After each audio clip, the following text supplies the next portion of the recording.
A palavra bíblica para pai é Av. No hebraico antigo, a letra Aleph era representada por uma cabeça de boi, representando a força e o poder do trabalho que era realizado por este animal. Já a letra Bet, no hebraico antigo, é representada por uma planta de uma tenda nômade, tendo o significado de família, tenda ou casa. Quando essas duas letras são combinadas, o significado que temos é a força da tenda ou a força da casa. E esta é a palavra para pai no hebraico bíblico. Já no hebraico moderno, a palavra para pai é Abba. Esta palavra é emprestada do aramaico e também era utilizada como título para rabinos na antiguidade. Se você gostou, deixe o seu sababa e até o próximo vídeo. Deixe o seu sababa. Amém. Então nós tivemos uma pequena explicação aí. Achei o vídeo bem intuitivo para aquilo que nós vamos trazer hoje sobre o tema o melhor pai para a sua família. Eu gostaria que a gente refletisse sobre essa importante figura que nós temos, partindo desse princípio, da origem da palavra no hebraico, que fala, como a gente viu aí, das letras Aleph e Bet, que significa força, autoridade na casa, no local, na habitação. Mas queria que a gente refletisse um pouco além do significado da palavra, um pouco além da história e de tudo que nós vivemos. A palavra no original, no grego, e como vimos aí também no hebraico e no aramaico, que são línguas irmãs, o hebraico e o aramaico, tem também significado de antepassados, de clã, de tribo, de dinastia, porém nós não vamos explorar esses pontos. Começando pelo básico, que é o que geralmente a gente conhece de pai, que é o quê? Uma pessoa que teve um filho. Então, nós conhecemos na sociedade, na cultura, um dos significados mais básicos dessa palavra pai, e acredito que sempre que alguém fala a palavra, ou você lê, ou você ouve, você já remete à questão da paternidade. Alguém que tenha tido uma criança. Inclusive, a palavra de Deus, ela traz bastante dessa forma, como em Êxodo, falando dos mandamentos, dos princípios, da base, da palavra do Senhor, onde fala que honra o teu pai e a tua mãe, fala disso, de pais que têm filhos. Mas eu queria trazer algo sobre o pai que vale muito para nós, enquanto família, enquanto igreja. Não apenas uma paternidade comum. Gostaria que lêssemos em Salmos 89, versículos 24 a 26. Salmos capítulo 89, versículos 24 a 26, diz assim: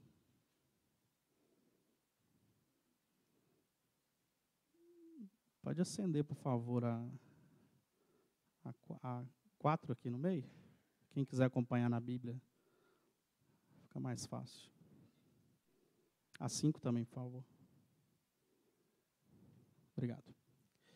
Diz assim, Salmo 89, 24 a 26. E a minha fidelidade e a minha benignidade estarão com ele, e em meu nome será exaltado o seu poder. E porei a sua mão no mar e a sua direita nos rios. Ele me invocará dizendo, tu és meu Pai, meu Deus e a rocha da minha salvação. Queria que a gente voltasse um pouco aí em Salmos mesmo, porém agora no capítulo 68, versículo 5.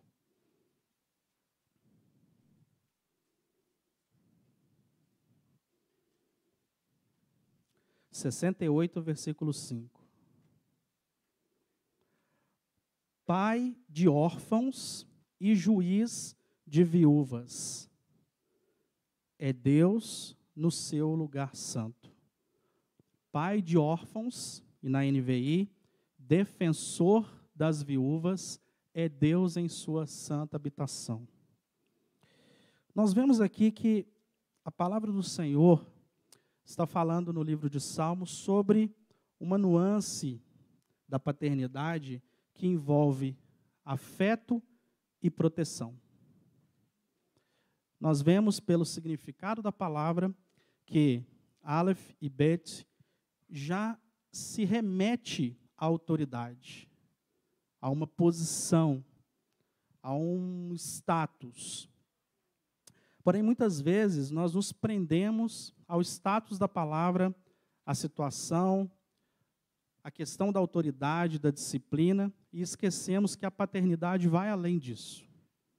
A paternidade, ela abrange algo muito maior e mais importante do que simplesmente a disciplina.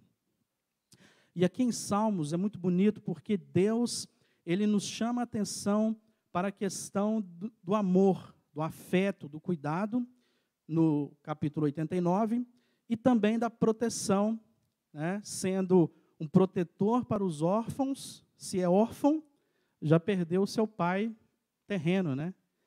E das viúvas. Mesmo estando no lugar alto, mesmo estando numa posição de autoridade, de sublimidade. Então, ou seja, o nosso Deus, ele nos alcança através de uma paternidade de afeto, de amor e de proteção. Agora vamos ler 2 Reis, capítulo 5, versículo 13.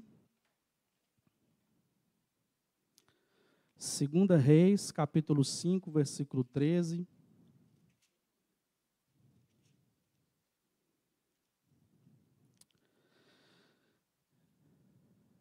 Diz assim, 2 Reis 5, 13. Então chegaram-se a ele os seus servos e lhe falaram e disseram: meu pai, se o profeta te dissera alguma coisa, alguma grande coisa, porventura não o farias? Quanto mais dizendo-te ele, lava-te e ficarás puro. Nós temos aqui uma descrição, né, da história de Naamã, que era leproso, e ele vai se apresentar ao profeta Eliseu, e o profeta Eliseu diz para ele se lavar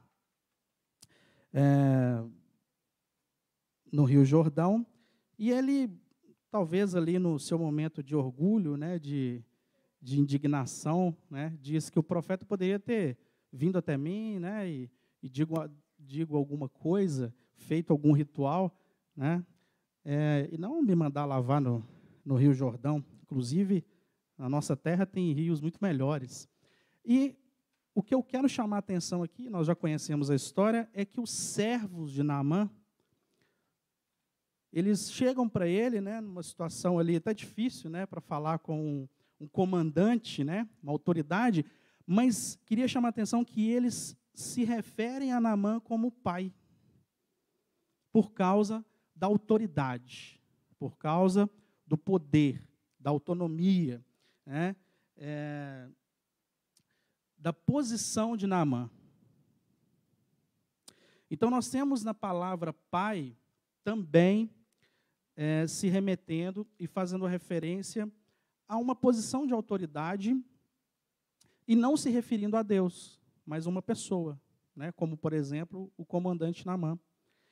Também como uma posição de conselheiro, porque na medida que a pessoa ela tem autoridade, ela conquistou essa autoridade, ela conquistou essa posição por algum motivo.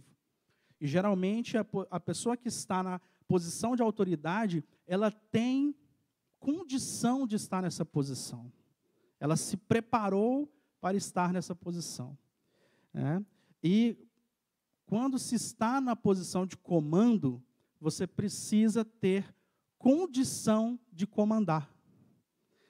Então, essa palavra ela também se refere a essa, não apenas posição de autoridade, mas essa essa posição de conselho, de conselheiro, de mestre. Agora, voltando em Salmos, no mesmo capítulo 68, agora no versículo 6.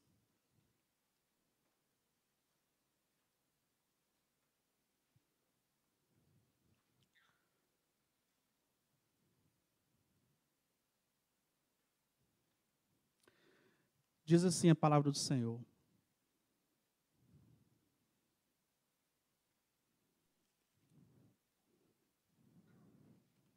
68, 6.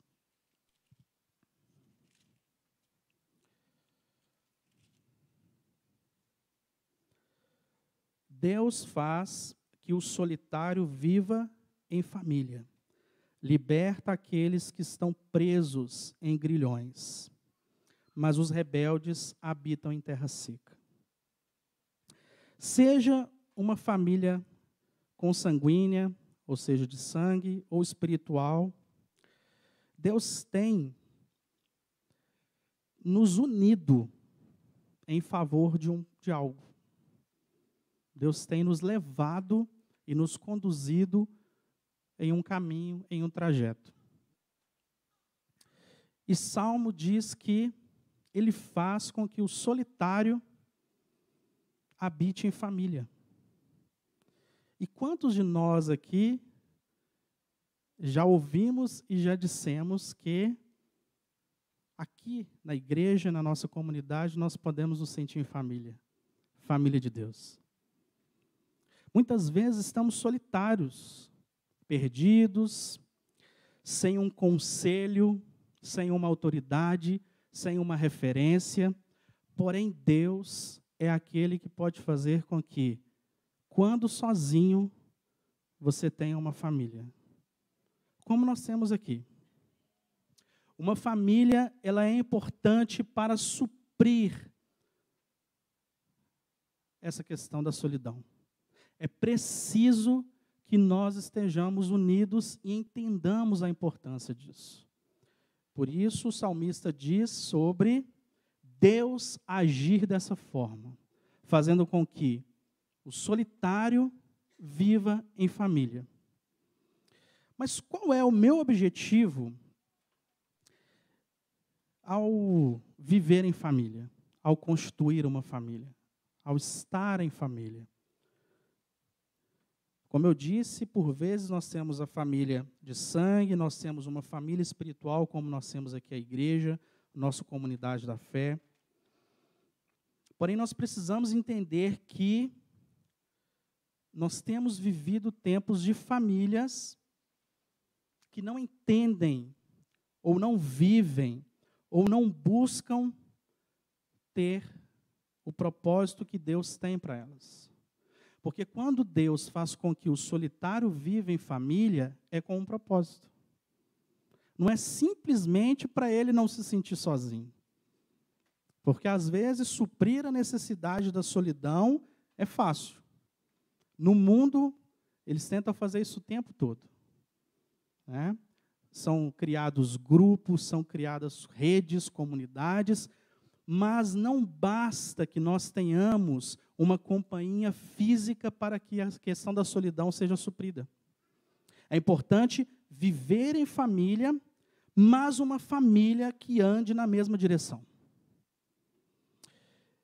E nós vemos pessoas que se unem em relacionamentos, né, por vezes para suprir carências afetivas, para corresponder a uma pressão social, de que se precisa ter alguém, se precisa casar, né? Ou às vezes respondendo a uma paixão, um sentimento, uma emoção. Por vezes nós vemos pessoas se unindo por motivos e por propósitos que podem não ser o melhor propósito para elas. Às vezes para se satisfazer, ou para satisfazer o outro, ou para dar uma resposta. Né? Em Gênesis 2, 24, diz que o homem deixará pai e mãe e se unirá à sua mulher, e eles se tornarão uma só carne. Aqui em Gênesis fala do primeiro casamento, da união de Adão e Eva. E o interessante dessa união, se referindo a eles se transformarem em uma só carne, o interessante é que isso remete à identidade. Por quê?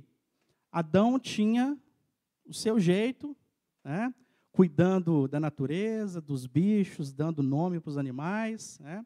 E Deus vem e cria a mulher, eles se casam, se tornam uma aliança feita pelo próprio Deus, né? Imagina que honra, né? O pastor do casamento sendo Deus, né? Imagina, que legal. Agora, quem te casou? Não foi Deus. Nu. E quase deu divórcio ainda, né? Misericórdia, tá vendo? Não é o sacerdote, pastora, não é culpa do sacerdote, tá vendo? Mas voltando aqui. Então eles se unem, eles formam uma só carne, eles criam uma identidade. Antes havia Adão e Eva, mas quando eles se unem através do matrimônio para formar uma família, eles criam uma identidade diante de Deus, porque diz que eles se tornarão uma só carne. Deus passa a enxergar não apenas Adão e Eva, mas enxerga um casal, enxerga um. E esse ele tem que ter a mesma mentalidade, tem que ter o mesmo propósito, tem que ter o mesmo objetivo, porque eles têm que andar na mesma direção. Porque se nós temos Adão indo para um lado e Eva indo para o outro, a gente já até sabe o que acontece. Acontece problema. Né? Porque o homem e a mulher se unindo, formando essa família com um propósito, eles precisam caminhar juntos, olhando na mesma direção, lutando pela mesma coisa e seguindo o mesmo propósito. Já diz em Mateus que uma casa dividida não subsistirá. E muitas vezes nós vemos famílias que estão caminhando para uma vida de problemas e de desafios que eles mesmos criam, porque estão divididos no propósito, na mentalidade e no objetivo. Uma família, a partir dessa construção, né, que nós temos falado da palavra de Deus aqui, comumente, né, o casamento de um homem e de uma mulher, com o objetivo de ter filhos, ou de adotar filhos, ou de não ter filhos, essa família, diante de Deus, ela tem uma identidade. E essa identidade precisa ser consolidada dentro do propósito, andar em direção ao que Deus tem para ela. Porque quando nós não andamos juntos em direção ao propósito da família, ela pode representar uma casa dividida, e uma casa dividida não subsiste. As nossas famílias precisam ser constituídas de pessoas que entendem, enxerguem e busquem o propósito divino para nós. Nós precisamos entender que o Senhor tem o melhor para nós, mas nós precisamos reconhecer esse melhor de Deus.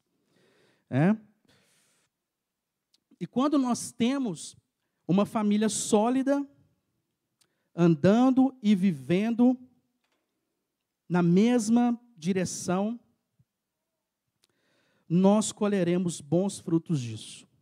Dentro de toda essa introdução que eu fiz, eu gostaria de ressaltar alguns pontos aqui para todos nós refletirmos. E eu não quero que você pense que nós estamos falando apenas para uma figura. Né? Aqueles que têm o discernimento do Espírito vão entender que isso fala para toda a família. Para o pai, para a mãe e para os filhos. Mas eu queria ressaltar 3 pontos para a gente falar aqui. O melhor pai santifica a esposa. O melhor pai lidera os filhos. E o melhor pai protege a família. Se nós soubermos como trabalhar isso na nossa família, todos vão ganhar. Todos vão ser beneficiados pelo que a palavra de Deus traz para nós. O pai, a mãe e os filhos. Amém? Nós vamos falar primeiro sobre o melhor pai santifica a sua esposa, e para isso nós vamos em Efésios 5, 25. Como eu disse, serve para todos, mas eu queria que principalmente os pais ficassem bem atentos. E aqueles que pretendem ser pais também. Efésios 5, 25 e 26 diz o seguinte: maridos, ame cada um a sua mulher, assim como Cristo amou a igreja e entregou-se por ela para santificá-la, tendo-a purificado pelo lavar da água mediante a palavra. Quero reforçar aqui que Cristo amou a igreja. Esse é o exemplo e a referência. Entregou-se por ela. Para qual motivo? Santificá-la. Como? Pelo lavar da água, mediante a palavra. Agora nós vamos em 1 Coríntios,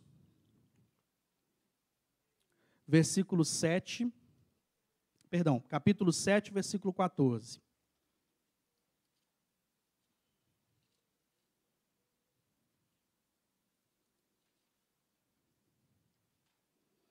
Primeira Coríntios 7, 14.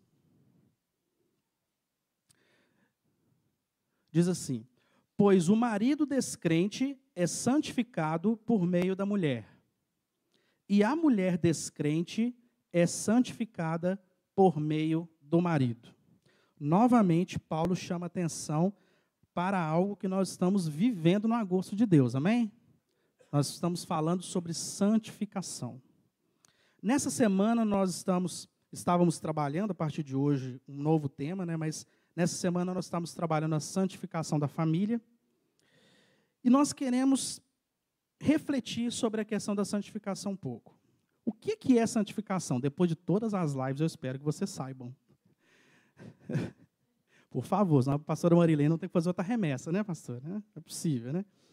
O que é santificação? Santificação, basicamente, é separar o puro do impuro. Né? Ou seja, enquanto seres humanos, nós devemos abrir mão do que é errado. Ou seja, se é errado, nós não devemos praticar. Mas como que se dá o processo da santificação? Nós devemos aprender o que é errado para abrir mão, concorda? Porque se você não sabe o que é errado, como que você vai abrir mão? Você vai fazer como se fosse certo. Né? Então, nós precisamos aprender o que é essa impureza, para que a gente possa abrir mão, para que a gente possa abdicar disso. Mas o que ou quem nos diz o que é puro e o que é impuro? A palavra de Deus. A nossa referência é a palavra de Deus. Nós não podemos nos ater a ideologias, a fantasias, a ensinos outros que não estejam de acordo com a palavra de Deus, porque a palavra do Senhor é a nossa regra infalível de fé e prática. A nossa referência tem que ser a palavra de Deus para o processo da santificação. Nós não podemos acreditar e nos enganar que existe uma outra fonte, porque a única fonte fidedigna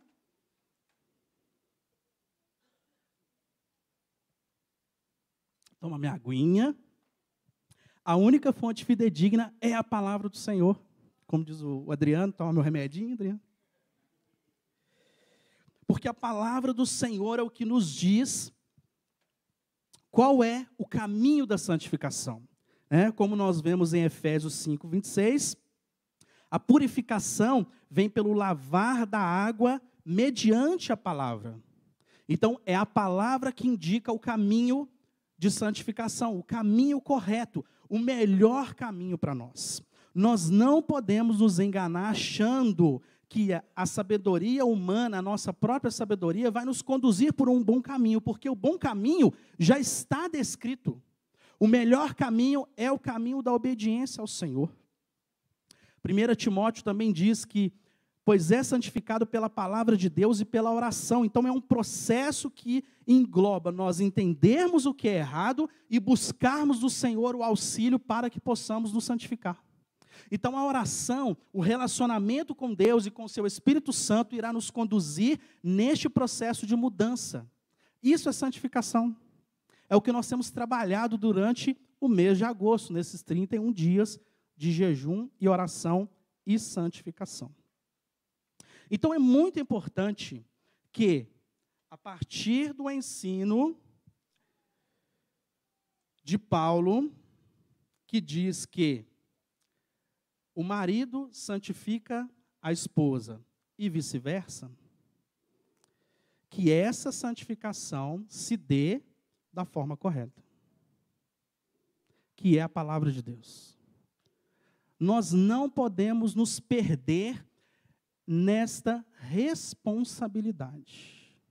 E muitas famílias estão sofrendo o impacto do desconhecimento da nossa responsabilidade enquanto família, enquanto pais e mães que tenham um compromisso com essa santificação. Porque se eu vivo como marido da Raquel, como se eu não tivesse responsabilidade alguma com a santificação dela, ela pode até viver um processo de santificação individual, mas a minha responsabilidade não está sendo cumprida. Porque a palavra do Senhor diz que o marido santifica a esposa e a esposa santifica o marido. Então é importante que a gente entenda essa responsabilidade. Mas como que isso acontece, Felipe? Eu vou, prender a esposa num quarto, ou o marido num quarto, para ela não pecar? Vou amarrar, Como que eu vou fazer para impedir? Me explica, como é que é esse negócio da santificação? A santificação vem pela palavra.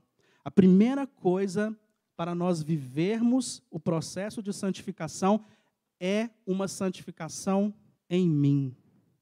Porque não há como você levar a santificação a outra pessoa se você não entendeu a santificação, se você não tomou a posição de se santificar, se você não assumiu um compromisso pela santidade. Nós, em primeiro lugar, como pais e mães, marido, esposas, filhos, nós precisamos sim buscar a santificação do outro, mas nós devemos primeiramente entender o nosso compromisso com Deus com relação à santificação.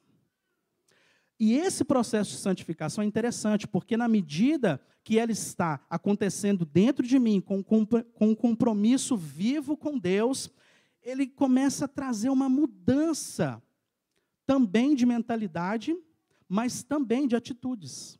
E aí que começa a refletir no outro. Porque quando eu mudo, quando as minhas atitudes são diferentes, o outro vai enxergar que você é diferente. Por isso que o marido ou a esposa, eles têm essa oportunidade de participar da santificação do seu cônjuge. Porque o outro vai ver santificação na sua vida. Você está testificando que existe um Deus, que existe um Espírito e um sacrifício de um Cristo que mudou a sua história. E isso vai produzir impacto nessa pessoa. Nós testificamos a santificação e essa testificação produz mudança na vida das pessoas. Principalmente de quem está perto de nós, que é a nossa família. Se a sua família não enxergar o processo de santificação na sua vida, não adianta você querer impor a santificação dentro da sua casa. Porque deve começar primeiro no seu coração, refletir nas suas atitudes e produzir testemunho na sua casa. Além disso, quando nós estamos vivendo o processo de santificação, nós podemos compartilhar a fonte. Qual é a fonte da santificação? A palavra. Porque a palavra que me mostra o que é certo, o que é errado, qual é o Deus que salva, mas também que cura, qual é o Deus que liberta, mas também que me leva para o céu. E quando nós estamos vivendo a santificação pelo motivo e com o propósito correto que a palavra nos mostra, nós podemos levar isso para outras pessoas, principalmente a nossa família.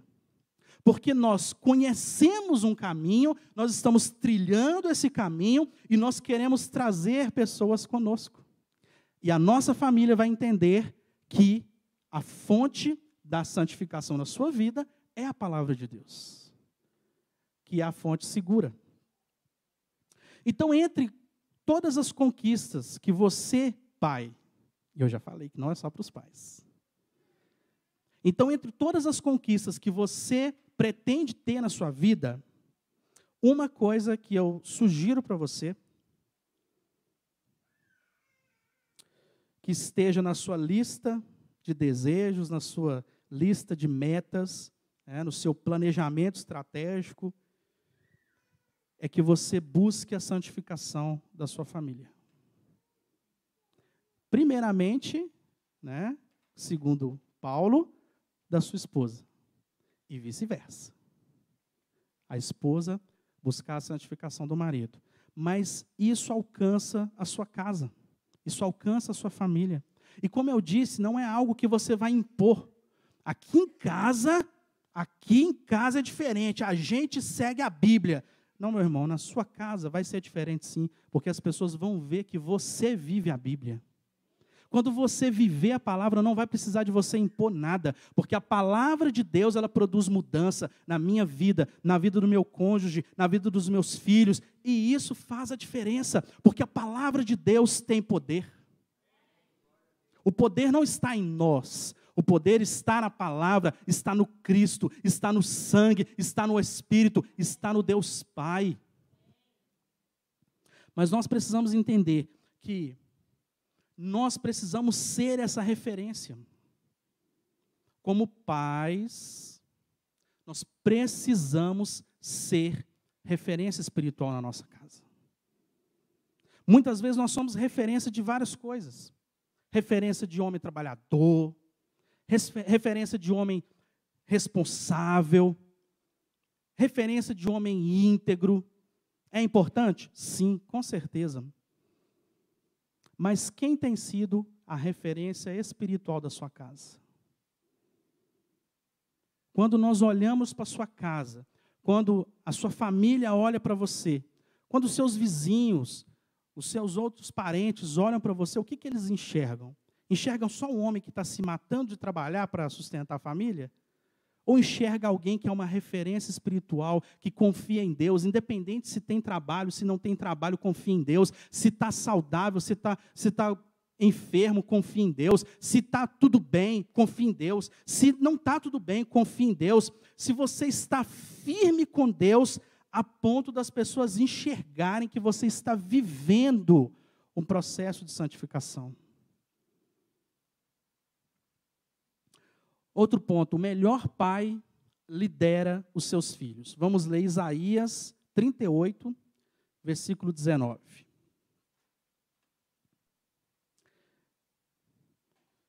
Livro do profeta Isaías, capítulo 38,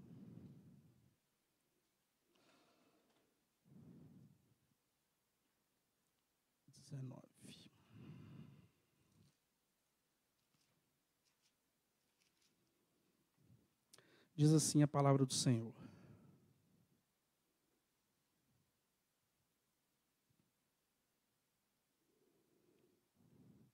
Os vivos, somente os vivos te louvam, como hoje estou fazendo. Os pais contam a tua fidelidade a seus filhos. O melhor pai lidera os filhos.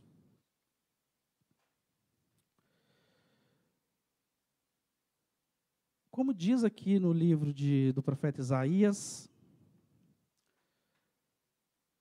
o pai, ele tem uma responsabilidade de falar da fidelidade do Senhor aos seus filhos.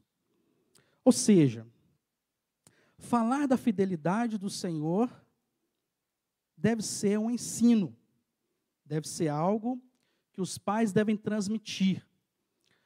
Mas como que nós vamos ensinar aos nossos filhos a fidelidade ao Senhor sem viver a fidelidade do Senhor? É importante que nós participemos dessa fidelidade. Quando eu vou contar algo para Esther ou para Lídia, né, uma história, eu tenho que conhecer a história. Eu não posso falar de algo que eu não saiba, que eu não conheça.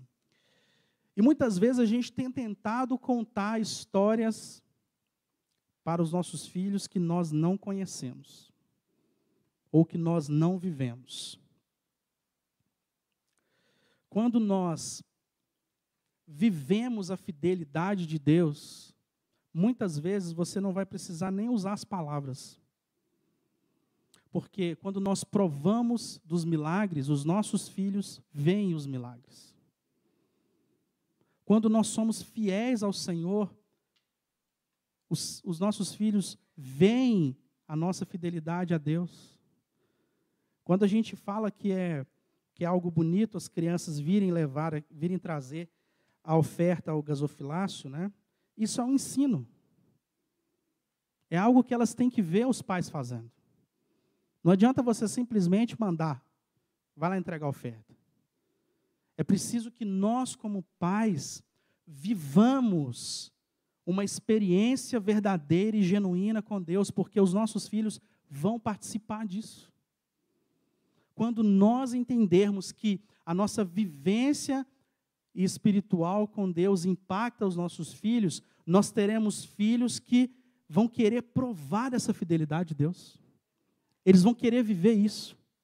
Eles vão ansiar por chegar à oportunidade.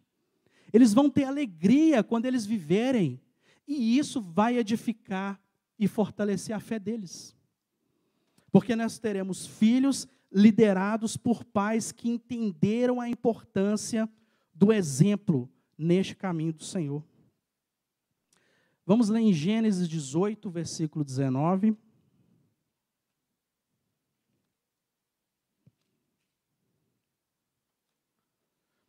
Gênesis capítulo 18, versículo 19. Diz assim o diálogo de Deus com Abraão.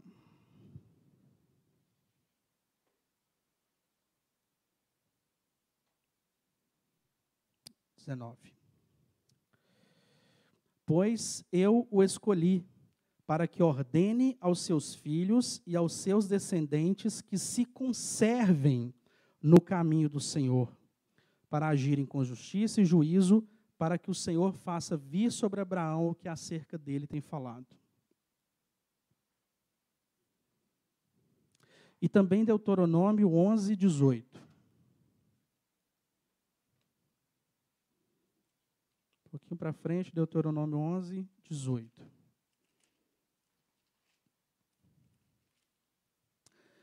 Diz assim, a palavra do Senhor.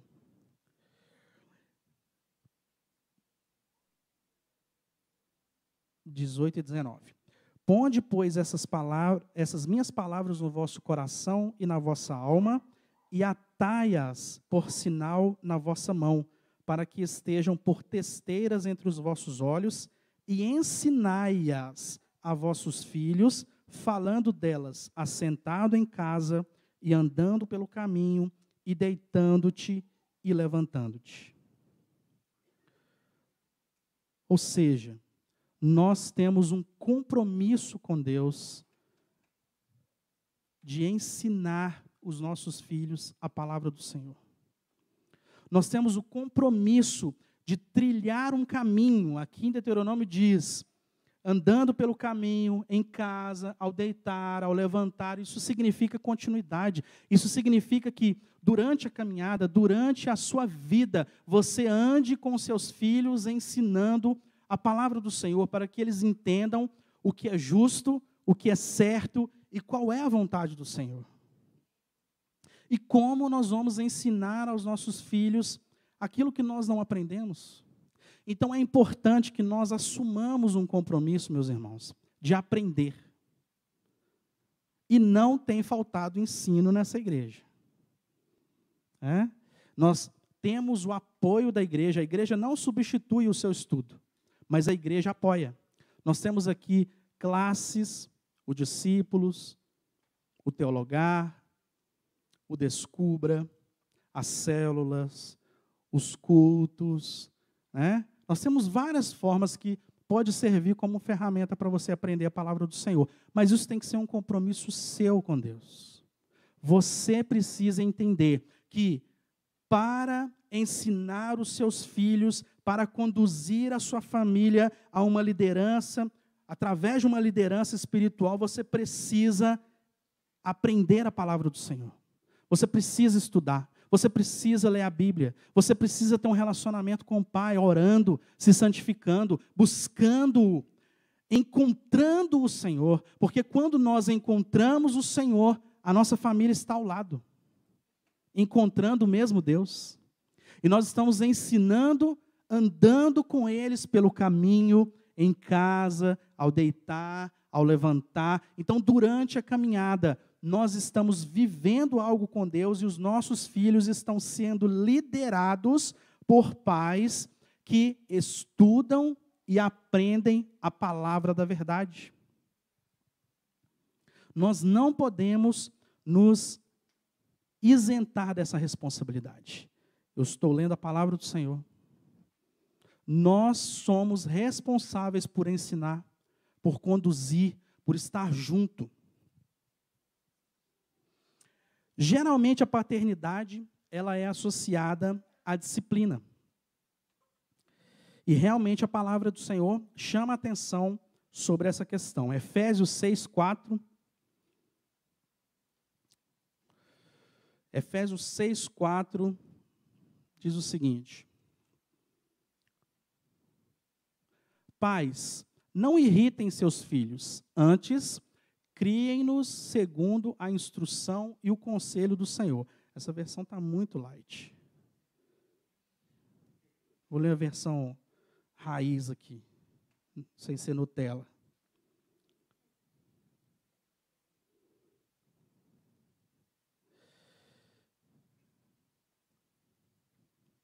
E vós, pais, não provoqueis a ira a vossos filhos, mas criai-os na doutrina e admoestação do Senhor.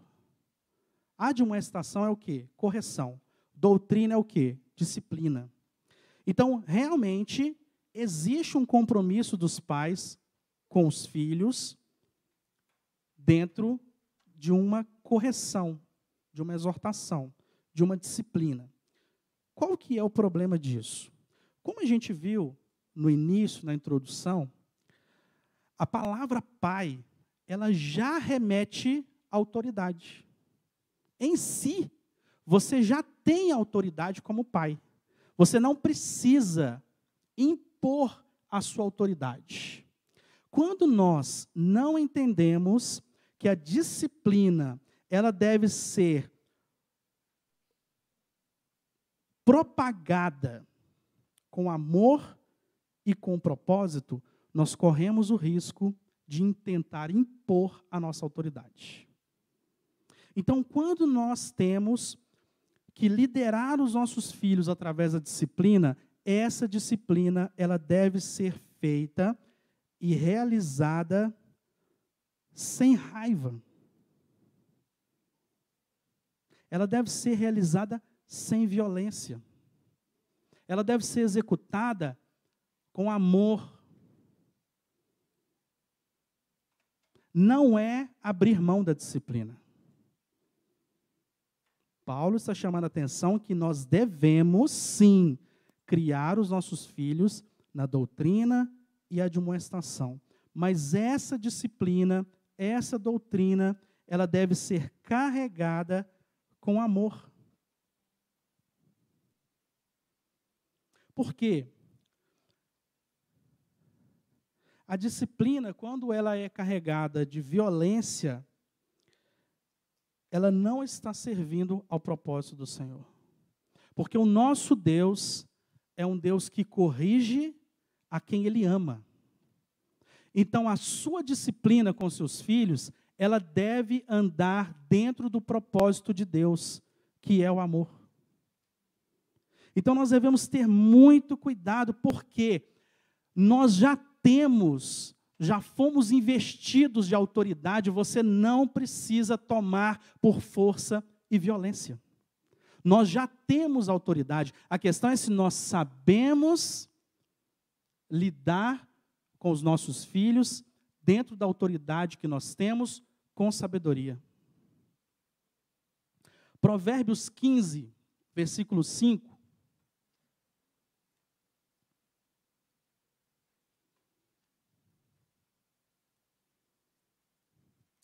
Provérbios capítulo 15, versículo 5. Diz assim: o tolo ou insensato despreza a correção de seu pai, mas o que observa a repreensão prudentemente se haverá, ou consegue a prudência, ou a prudência revelada. Ou seja, a correção, meus irmãos, ela tem o objetivo de formar filhos prudentes, como está dizendo em Provérbios. Pode deixar aí um pouquinho, fazendo favor, Natan. Quando nós trazemos a correção na vida dos nossos filhos, sem entender o propósito, nós corremos o risco de agir conforme a nossa própria força, conforme a nossa própria sabedoria. Porém, a sabedoria da palavra do Senhor diz que a instrução ou a correção do pai tem a finalidade de gerar filhos prudentes, filhos sábios. Se nós estamos agindo com violência, com ignorância, com raiva, com necessidade de controle e de poder sobre a vida dos nossos filhos, nós vamos gerar filhos prudentes? Não, você vai estar provocando a ira aos seus filhos. E é isso que Paulo está chamando a atenção, que nós precisamos entender que nós devemos usar a nossa autoridade de modo a produzir prudência, sabedoria, sensatez e não insensatez. Mas isso é responsabilidade de um pai que entende que ele deve sim aplicar a disciplina, porém com amor e com propósito. Salmo 127, versículos 4 e 5.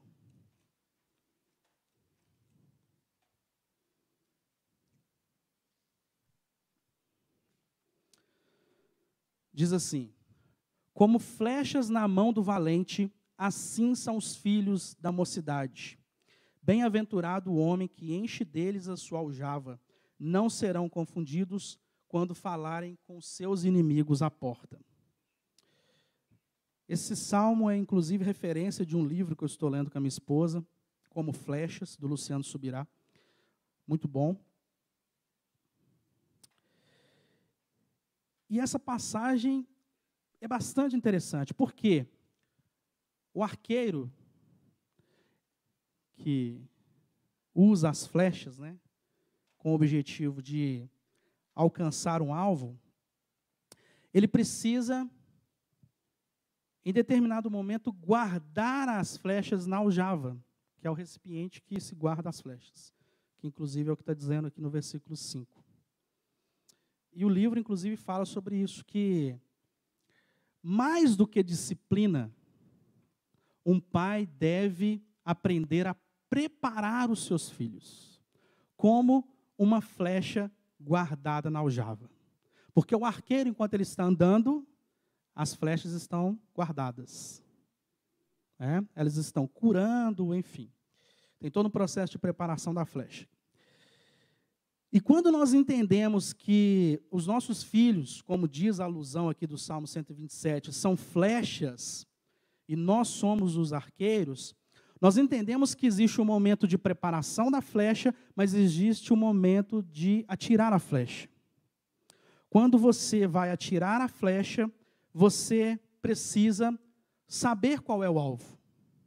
Você precisa identificar em que direção essa flecha vai ser atirada. E é bem interessante que Raquel e eu estivemos num clube há um tempo atrás, e foi a primeira vez que a gente teve essa experiência de arco e flecha, né? Os dois bobos lá, né? Não sabia nem se era para cima, se era para baixo, para o outro.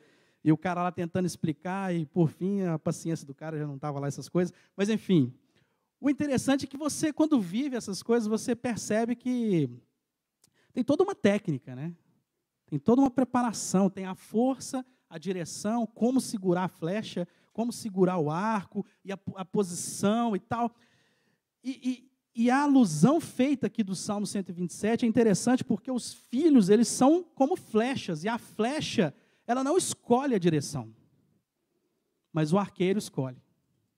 Porque o arqueiro sabe para onde deve ir, e nós, como pais, precisamos saber a direção em que nós estamos enviando os nossos filhos. Nós precisamos saber para onde eles estão indo. Não adianta você ter a sua aljava cheia de flechas e você atira uma para um lado, atira uma para o outro, e atira uma para trás, atira uma para baixo, outra para cima, para ver se alguma chega no alvo. Não, os seus filhos são flechas que Deus te deu para alcançarem um alvo.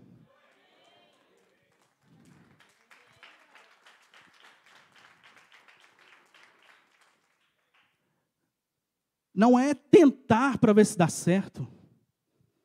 É você estar preparado, é você ter estudado, é você ter buscado de Deus o bastante para você ter convicção na fé que o Senhor colocou no seu coração, de que eles vão alcançar o alvo. Porque os filhos, eles são como flechas na mão do arqueiro. Nós precisamos entender isso.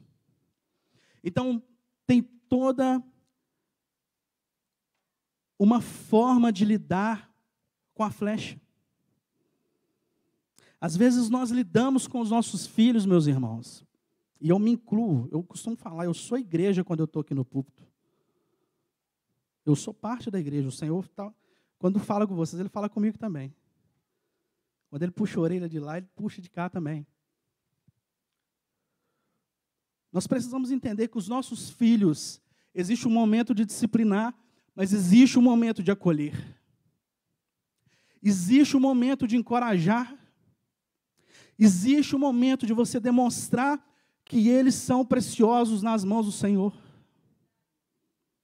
Existe um momento de você fazê-los entender que o amor que existe em você por eles foi plantado por um Deus perfeito. E nós devemos refletir esse amor. Nós devemos conseguir mostrar o caminho para essas flechas. Nós precisamos conduzir, direcionar ao alvo.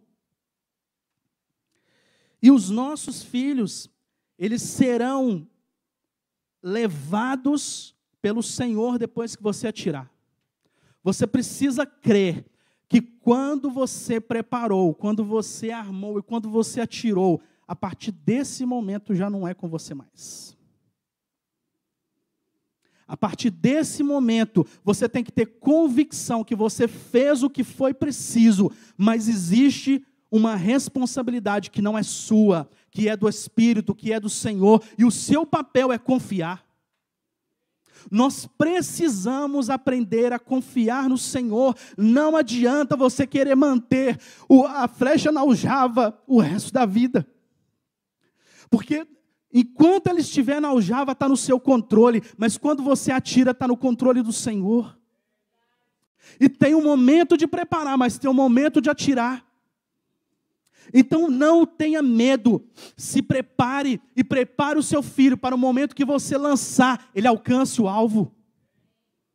Porque os nossos filhos têm que ser flechas direcionadas pelo Senhor que vão alcançar esse alvo. E elas vão dar prosseguimento no propósito. Elas vão ser conduzidas pelo Senhor. Quando vier o vento, elas não vão se desviar, elas vão estar firmes no alvo. Quando vier alguém tentando entrar na frente, elas vão continuar firmes, andando em direção ao alvo, porque são flechas atiradas por nós, mas conduzidas pelo Espírito. São flechas que vão alcançar o alvo e o propósito do Senhor, porque o Senhor é o Deus do propósito, não somos nós. Não queira controlar, porque não tem necessidade, não há necessidade. Você já foi investido de autoridade para enquanto a flecha estiver na aljava, ela seja preparada. Mas depois que lançar, não queira tomar o controle de Deus. Você deve aprender a confiar no Senhor. É o Senhor que é o Deus da obra. A psicóloga Daniela Farella diz algo bem interessante. Ela diz o seguinte: filhos que são acolhidos e amados, independente da performance, aprendem a refletir isso na escola, na rua, no trabalho e em suas famílias futuramente. Quando nós entendemos que nós temos uma responsabilidade como pais de acolher essas flechas, nós estamos demonstrando um amor verdadeiro. Porque o seu filho, ele não pode enxergar em você um chefe. Porque o chefe, o que ele quer? Resultado. Chefe, o que ele quer? Performance. Chefe, o que ele quer? Meta batida. Enquanto nós lidarmos com os nossos filhos como chefes, nós não estaremos liderando flechas. Nós estaremos liderando funcionários. Aí o seu filho ele vai querer fazer o curso que você quer. Ele vai vir na igreja porque você mandou. Ele vai fazer atividade porque foi obrigado. Quando necessário, use a disciplina, mas use com amor e com propósito. Faça o seu filho entender que a obediência gera frutos. A obediência, ela não pode ser um peso e, principalmente, vinculado ao afeto e ao amor. O seu filho precisa entender que você é um pai que o ama, independente da performance dele. Porque isso que Deus fez por nós. Imagina se Deus tivesse nos amados conforme a nossa performance. Deus não nos amou conforme a nossa performance. E nós devemos refletir em nossos filhos o amor do Pai, que é incondicional. Mas o amor corrige. Vou deixar registrado para não esquecer. Mas com amor e com propósito. Então, nesse segundo ponto, quero reforçar com vocês. Seja você o conselho sábio para os seus filhos. Seja você essa referência. Se os seus filhos olharem para você, eles precisam ver um líder e não um chefe. Terceiro ponto, o melhor pai protege a família, Efésios 5, 28 e 29.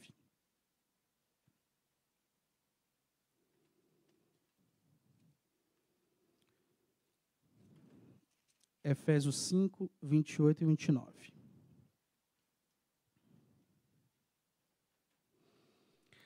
Assim devem os maridos amar a sua própria mulher como a seu próprio corpo. Quem ama a sua mulher, ama a si mesmo. Porque nunca ninguém aborreceu a sua própria carne, antes a alimenta e sustenta, como também o Senhor a igreja. Agora Provérbios 24, 27.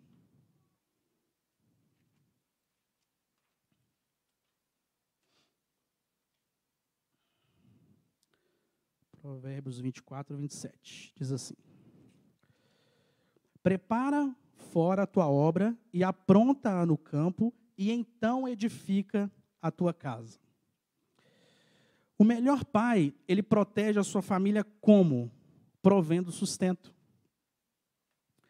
Então, é importante que nós entendamos que é necessário que este homem, seja você um jovem, ou um pai de família, um marido, você tem essa responsabilidade diante da palavra do Senhor. Existem exceções, nós entendemos isso, né? Mas nós precisamos, como o Aleph, Bet, a força da casa, nós precisamos assumir isso. Nós não podemos nos abster de que nós somos a força da casa. Então, se você pode, trabalhe, provenha, né? Porque o melhor pai, ele reconhece a necessidade da família e provê. Nós vemos muitos exemplos hoje de homens que simplesmente se acomodam. Às vezes porque a mulher estudou, ter um bom trabalho, mas nós precisamos assumir uma posição para ser esse exemplo. Né? Nós precisamos nos responsabilizar. Colossenses 3, 19.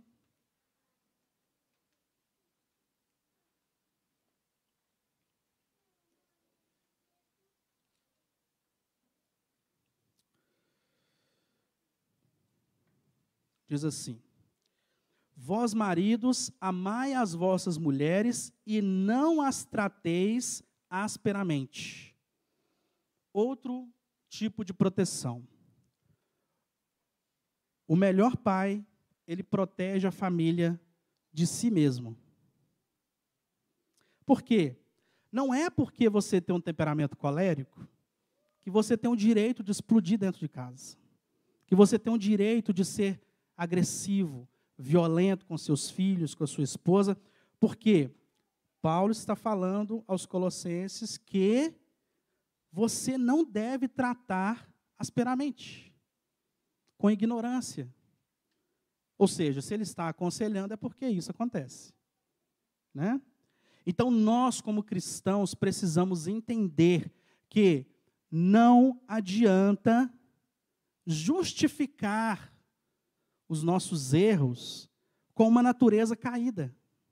Ah, eu sou assim, eu nasci assim, o meu pai era assim, o meu avô era assim. Porque a palavra do Senhor não te dá amparo para você fazer isso. E existem várias formas de violência, inclusive o silêncio. Aprendi isso, achei muito interessante. É chamado na psicologia de castigo do silêncio. Já viu aquela pessoa que fica com raiva e cala a boca? Fica 1, 2, 3, 4 dias sem falar? Aí não fala com o filho, porque o filho desobedeceu. Aí não fala com a esposa, porque a esposa não fez o que gostou. O castigo do silêncio também é um tipo de violência. É agir com indiferença. É agir como uma forma de punição, ignorando o outro. E nós não temos amparo na palavra para agirmos com aspereza, com violência. Nós precisamos entender que nós precisamos proteger a nossa família até mesmo desses tipos de atitude, de nós mesmos, dos nossos erros. Então, se você identifica, conforme a palavra, que tem algo errado em você, que está prejudicando o seu casamento aos seus filhos, reconheça o erro, peça perdão e faça diferente. Isso também é santificação. Então, nós precisamos reconhecer que nós precisamos proteger a família até da nossa própria natureza. O melhor pai protege a família do inimigo. Gênesis 2, versículo 15.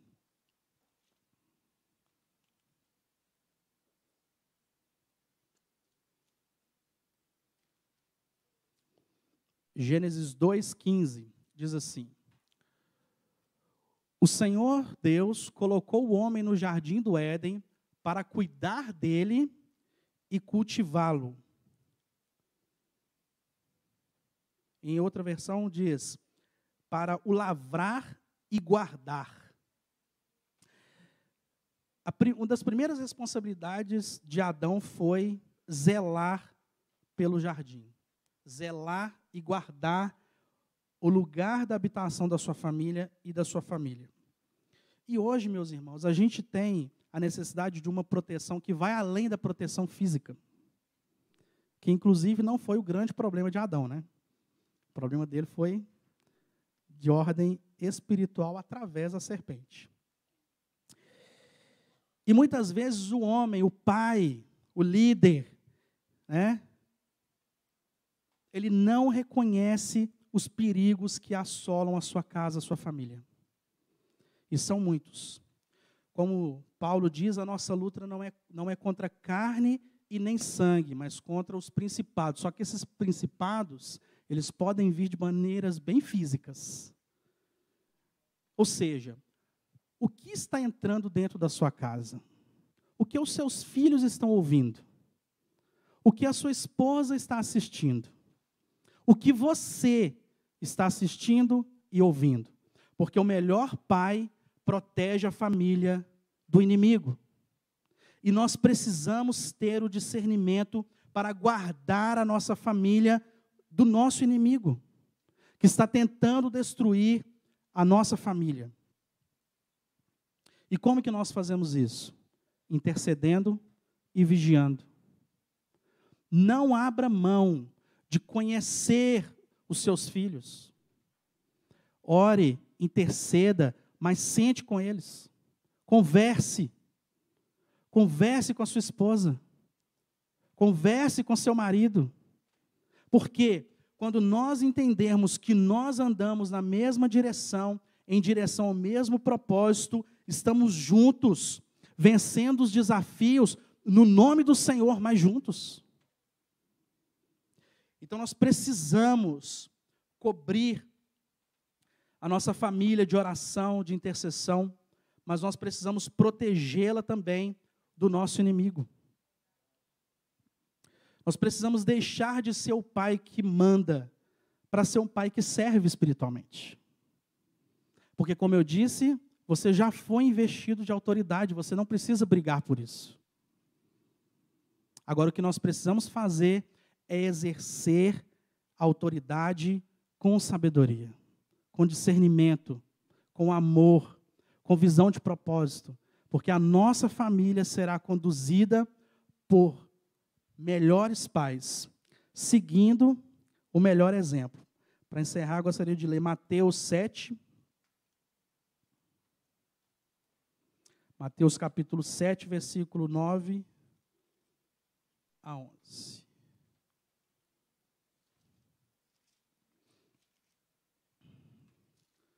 Mateus 7, 9 a 11 diz assim: Qual de vocês, se o seu filho pedir pão, lhe dará uma pedra? Ou se pedir peixe, lhe dará uma cobra? Se vocês, apesar de serem maus, sabem dar boas coisas aos seus filhos, quanto mais o Pai de vocês, que está nos céus, dará coisas boas aos que lhe pedirem. Então, o maior exemplo que nós temos é o Deus Pai. E o Deus Pai, Ele nos ouve, Ele nos acolhe, Ele nos encoraja, Ele nos fortalece, Ele nos consola e deve ser o nosso maior exemplo. O melhor pai, ele santifica a esposa, lidera os filhos e protege a família. Amém? Gostaria de chamar a Daniele e os demais componentes do Conviver. Como nós já falamos, irmãos, o Conviver é representado pela Rede da Família, liderada pelo Jefinho e a Dani. O Jefinho está em viagem a trabalho. Está meio longe, né, Dani? É bem longe. A Rede de Mulheres, liderada pela Beth, a Raquel e a Dani. A Rede de Homens, liderada por mim,